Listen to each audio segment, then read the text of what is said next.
નમસ્કાર વિદ્યાર્થી મિત્રો, આપની આ યુટ્યુબ ચેનલ પર આપ સર્વનું હાર્દિક સ્વાગત છે. તો વિદ્યાર્થી મિત્રો, આજે આપણે વાત કરવાના છે ધોરણ 6 વિષય છે સામાજિક વિજ્ઞાન અને તેની અંદર ગાલા સ્વાધ્યાય પોથીનું સોલ્યુશન આપણે જોવાના છે, જેની અંદર પાઠ ત્રીજો જેનું નામ છે પ્રાચીન નગરો અને ગ્રંથો. તો ભાગ 1 ની અંદર આપણે 1 થી 4 પ્રશ્નોનું સોલ્યુશન કરેલું છે અને ભાગ 2 ની અંદર આપણે પ્રશ્ન 5 કે નીચેના પ્રશ્નોના ઉત્તર 1-2 વાક્યમાં લખો. આમાં પહેલો પ્રશ્ન છે કે વિશ્વની મહાન સભ્યતાના દર્શન કયા કયા દેશમાં થાય છે? તો વિશ્વની મહાન સભ્યતાઓના દર્શન ઇજિપ્ત, મેસોપોટેમિયા, ભારત, ચીન, રોમ વગેરેમાં થાય છે. હડપ્પીય સભ્યતામાં કયા કયા સ્થળોનો સમાવેશ થાય છે? તો હડપ્પીય સભ્યતાના સ્થળોમાં હડપ્પા, મોહેન્જો-દડો, લોથલ, ધોળાવીરા, કાલીબંગન, રાખીગઢી વગેરેનો સમાવેશ થાય છે. ત્રીજો પ્રશ્ન કે હડપ્પીય સભ્યતામાં મકાનો કયા બાંધવામાં આવતા અને શા માટે? તો હડપ્પીય સભ્યતામાં મકાનો પૂર અને ભેજથી બચવા ઊંચા ઓટલા પર બાંધવામાં આવતા. હડપ્પીય સભ્યતામાં શેરીઓનું આયોજન કેવી રીતે કરવામાં આવ્યું હતું? તો હડપ્પીય સભ્યતામાં શેરીઓનું આયોજન એ રીતે કરવામાં આવેલું હતું કે સમગ્ર નગર ચોરસ અને લંબચોરસ વિભાગમાં વહેંચાઈ જાય. ત્યારબાદ પ્રશ્ન 5, સિંધુ ખીણની સંસ્કૃતિની સૌથી વિશિષ્ટ બાબત કઈ હતી? તો સિંધુ ખીણની સંસ્કૃતિની સૌથી વિશિષ્ટ બાબત સુવ્યવસ્થિત અને આયોજિત નગર રચના હતી. છઠ્ઠો પ્રશ્ન, સિંધુ ખીણની સંસ્કૃતિને સાથી નગર પ્રધાન સંસ્કૃતિ કહી છે? તો સિંધુ ખીણની સંસ્કૃતિમાં મોહેન્જો-દડો અને હડપ્પા એ બે મોટા નગરો હતા. આથી એ સંસ્કૃતિને નગર પ્રધાન સંસ્કૃતિ કહી શકાય. સાતમો પ્રશ્ન, સિંધુ ખીણની સંસ્કૃતિનું ગૌરવ લઈ શકાય એવું વિશિષ્ટ લક્ષણ કયું હતું? તો સિંધુ ખીણની સંસ્કૃતિનું ગૌરવ લઈ શકાય એવું વિશિષ્ટ લક્ષણ તેની ભૂગર્ભ ગટર યોજના હતી. આઠમો પ્રશ્ન, એક વિશાળ સ્નાનાગારના અવશેષો કયા નગરમાંથી મળી આવ્યા છે? તો એક વિશાળ સ્નાનાગારના અવશેષો મોહેન્જો-દડો નગરમાંથી મળી આવ્યા છે. ત્યારબાદ પ્રશ્ન 9, સિંધુ ખીણની સંસ્કૃતિનું નગર આયોજન કેવું હતું? તો સિંધુ ખીણની સંસ્કૃતિનું નગર આયોજન સુવ્યવસ્થિત, સુસંકલિત અને ઉત્તમ ઇજનેરી કલા કૌશલ્યવાળું હતું. 10મો પ્રશ્ન, સિંધુ ખીણની સંસ્કૃતિનું મોટું બંદર હશે એમ સાથી કહી શકાય? તો લોથલના દરિયા કિનારા પરથી મોટી હોડીઓ કે વાહનો બાંધવા માટે અને ઊભા રાખવા માટેનું એક મોટું લંગર એટલે કે ગોદી મળી આવ્યું છે. આ પરથી કહી શકાય કે લોથલ સિંધુ ખીણની સંસ્કૃતિનું મોટું બંદર હશે. તો વિદ્યાર્થી મિત્રો, તમે નિહાળી રહ્યા છો ધોરણ 6 વિષય સામાજિક વિજ્ઞાન અને તેની અંદર ગાલા સામાજિક વિજ્ઞાન સ્વાધ્યાય પોથીનું સોલ્યુશન જોઈ રહ્યા છે.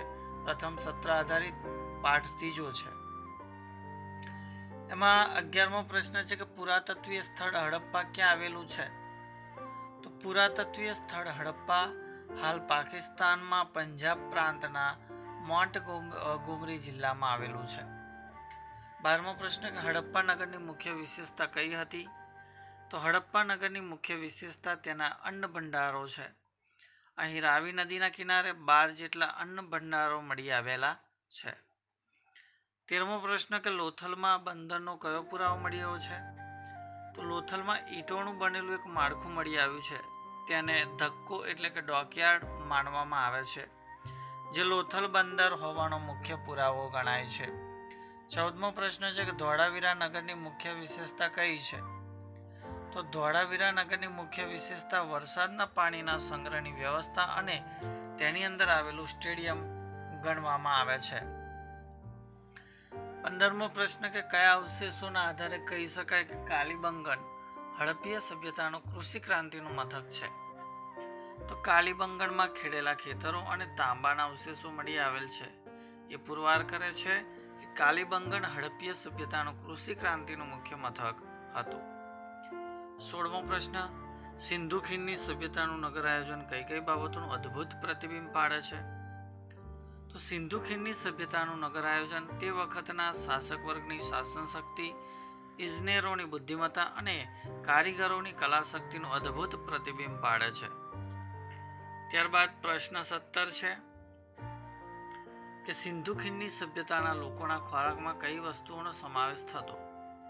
તો સિંધુ ખીણની સભ્યતાના લોકોના ખોરાકમાં ઘઉં, જવ, બાજરી, વટાણા, તલ, ખજૂર, દૂધ, દૂધની બનાવટો, માછલી વગેરેનો સમાવેશ થતો હતો. 18મો પ્રશ્ન, સિંધુ ખીણની સભ્યતાના પુરુષો કેવો પોશાક પહેરતા હતા? તો સિંધુ ખીણની સભ્યતાના પુરુષો 2 કપડાં પહેરતા હતા, જેમ કે કમરથી નીચેના ભાગમાં ધોતી જેવું વસ્ત્ર અને ઉપરના ભાગમાં ડાબા ખભા પરથી જમણા હાથની નીચે આવે એમ ઉપવસ્ત્ર વીંટતા હતા. ત્યારબાદ 19મો પ્રશ્ન, સિંધુ ખીણની સભ્યતાના લોકો શેમાંથી આભૂષણો બનાવતા હતા? તો સિંધુ ખીણની સભ્યતાના લોકો સોના, ચાંદી અને કિંમતી પથ્થરોમાંથી આભૂષણો બનાવતા હતા. 20મો પ્રશ્ન, સિંધુ ખીણની સભ્યતાના લોકો શેમાંથી વાસણો બનાવતા હતા? તો સિંધુ ખીણની સભ્યતાના લોકો માટી, તાંબુ અને કાંસામાંથી વાસણો બનાવતા હતા. 21મો પ્રશ્ન છે કે સિંધુ ખીણની સભ્યતાના લોકોએ પોતાના બાળકો માટે કયા રમકડા બનાવ્યા હતા? તો સિંધુ ખીણની સભ્યતાના લોકોએ પોતાના બાળકો માટે પંખી આકારની સિસોટીઓ, ઘૂઘરા, ગાડા, લખોટી તેમજ પશુ પંખી અને સ્ત્રી પુરુષ આકારના રમકડા બનાવ્યા હતા. ત્યારબાદ પ્રશ્ન 22, વેદ કેટલા છે અને કયા કયા? તો વેદ 4 છે: ઋગ્વેદ, યજુર્વેદ, સામવેદ અને અથર્વવેદ. 23મો પ્રશ્ન છે કે ઋગ્વેદમાંથી આર્યોના જીવન વિશે કઈ માહિતી મળે છે? તો ઋગ્વેદમાંથી આર્યોના રાજકીય, સામાજિક, આર્થિક અને ધાર્મિક જીવન વિશે માહિતી મળે છે. 24મો પ્રશ્ન છે કે ઋગ્વેદમાંથી કઈ કઈ રાજકીય સંસ્થાઓની માહિતી મળે છે? તો ઋગ્વેદમાંથી ગણ, સભા અને સમિતિ નામની રાજકીય સંસ્થાઓની માહિતી મળે છે. કઈ કઈ વિદુષીઓએ ઋગ્વેદની ઋચાઓ રચી હતી? તો અપાલા, લોપામુદ્રા, ઘોષા જેવી વિદુષીઓએ ઋગ્વેદની ઋચાઓ રચી હતી. 26મો પ્રશ્ન, ઋગ્વેદમાં દર્શાવેલી સમિતિ કયા કયા કાર્યો કરતી હતી? તો ઋગ્વેદમાં દર્શાવેલી સમિતિ રાજ્યના મહત્વના પ્રશ્નોની ચર્ચા કરતી હતી, તેમજ ન્યાય પણ આપતી હતી. તે રાજાની ચૂંટણી પણ કરતી હતી. ત્યારબાદ પ્રશ્ન 6 કે નીચેના પ્રશ્નોના ઉત્તર ટૂંકમાં લખો. એમાં પહેલો પ્રશ્ન છે કે ભાઈ હડપ્પીય સભ્યતાના નગરના રસ્તાઓનો પરિચય આપો. તો આની અંદર તમે જવાબ જોઈ પણ શકો છો કે ભાઈ હડપ્પીય સભ્યતાના જે નગરો છે, તો એ નગરોના જે રસ્તાઓ છે, એ રસ્તાઓનું આયોજન કઈ રીતે, એની બનાવટ કઈ રીતે કરવામાં આવેલી હતી, તે પણ તમે અહીંયા ઉત્તર નિહાળી શકો છો. ત્યારબાદ વાત કરીશું પ્રશ્ન 2 કે હડપ્પીય પ્રજાની સર્જન શક્તિ અને કલા કારીગરી રમકડામાં વ્યક્ત થાય છે. વિધાન સમજાવો. તો અહીંયા હડપ્પીય સમયકાળમાં જે પ્રજા હતી, તો એ પ્રજા જે કલાની અંદર, જે કારીગરીની અંદર જાણીતી હતી. ત્યારબાદ એ રમકડા બનાવતી હતી. તો કયા કયા રમકડા બનાવતી હતી એ પણ તમે અહીંયા જોઈ શકો છો. ત્યારબાદ પ્રશ્ન 3ની ચર્ચા કરીએ. તો સિંધુ ખીણની સંસ્કૃતિમાં નગરોના મકાનો કઈ વિશેષતા ધરાવે છે?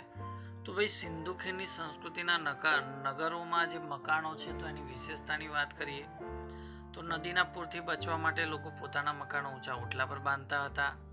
શ્રીમંતોના મકાનો 2 માળના હતા. મકાનોના દરવાજા મુખ્ય રસ્તા પર પડવાને બદલે નાની શેરીઓમાં પડતા હતા. દરેક મકાનમાં પાણીનો કૂવો, સ્નાનગૃહ, ગંદા પાણીના નિકાલ માટેની ગટરો, રસોડું, શૌચાલય વગેરેની આધુનિક અને સુંદર વ્યવસ્થા ધરાવતું હતું. ત્યારબાદ હડપ્પીય સભ્યતાના લોકોનું આર્થિક જીવન કેવું હતું? તો એ પણ તમે અહીંયા જવાબ જોઈ શકો છો. બરાબર છે કે ઘણા ભાઈ પશુપાલન છે, ખેતી છે, હુન્નર ઉદ્યોગ છે વગેરે ઉદ્યોગો સાથે જોડાયેલા હતા. તેમના આર્થિક જીવન વિશે માહિતી આપેલી છે. ત્યારબાદ પ્રશ્ન 5મો છે કે ગુજરાતમાંથી હડપ્પીય સભ્યતાના કયા કયા સ્થળો મળી આવે છે? તો તમે અહીંયા જોઈ શકો છો. ત્યારબાદ 6થો પ્રશ્ન, હડપ્પીય સભ્યતામાં સ્ત્રી પુરુષો કયા કયા આભૂષણો પહેરતા હતા? તો સ્ત્રી અને પુરુષોના જે આભૂષણો છે એની પણ અહીંયા ચર્ચા કરેલ છે. તમે અહીંયા જોઈ શકો છો, સ્ક્રીનશોટ પણ લઈ શકો છો. ત્યારબાદ પ્રશ્ન 7, તો એની અંદર ટૂંકનોંધ છે લોથલ વિશે, બરાબર છે. તમે અહીંયા જોઈ શકો છો લોથલ વિશે પૂરેપૂરી માહિતી અહીંયા તમને આપી દેવામાં આવેલી છે. ત્યારબાદ આગળ આપણે પ્રશ્ન 2 ની વાત કરીશું, જેની અંદર હડપ્પીય સભ્યતાની નગર રચના, બરાબર છે. જો હડપ્પીય સભ્યતાની અંદર જે નગરોની રચના કઈ રીતે કરવામાં આવેલી હતી તો એ પણ તમે અહીંયા જોઈ શકો છો, નિહાળી શકો છો. ત્યારબાદ અહીંયા પ્રવૃત્તિની અંદર પણ તમે જોઈ શકો છો, બરાબર. 2 ટૂંકનોંધો પૂછાયેલી છે કે તો હડપ્પીય સભ્યતાના લોકોનો પોશાક અને ઋગ્વેદ કાળના આર્યોનું સામાજિક જીવન. તો એ બંને પ્રશ્નોના ઉત્તર છે, એ ઉત્તર તમે અહીંયા જોઈ શકો છો, બરાબર. પ્રશ્ન 1 અને પ્રશ્ન 2 ના ઉત્તરો તમે અહીંયા જોઈ શકો છો. તો વિદ્યાર્થી મિત્રો, આ વિડીયો તમને ચોક્કસથી ગમ્યો હશે તો વિડીયોને લાઈક કરજો, શેર કરજો અને ચેનલ પર જો નવા હો તો ચેનલને સબસ્ક્રાઇબ કરી બાજુમાં આપેલ બેલ પ્રેસ કરી દેજો, જેથી આવનાર તમામ નવા વિડીયોની નોટિફિકેશન સૌપ્રથમ તમારા સુધી મળતી રહે.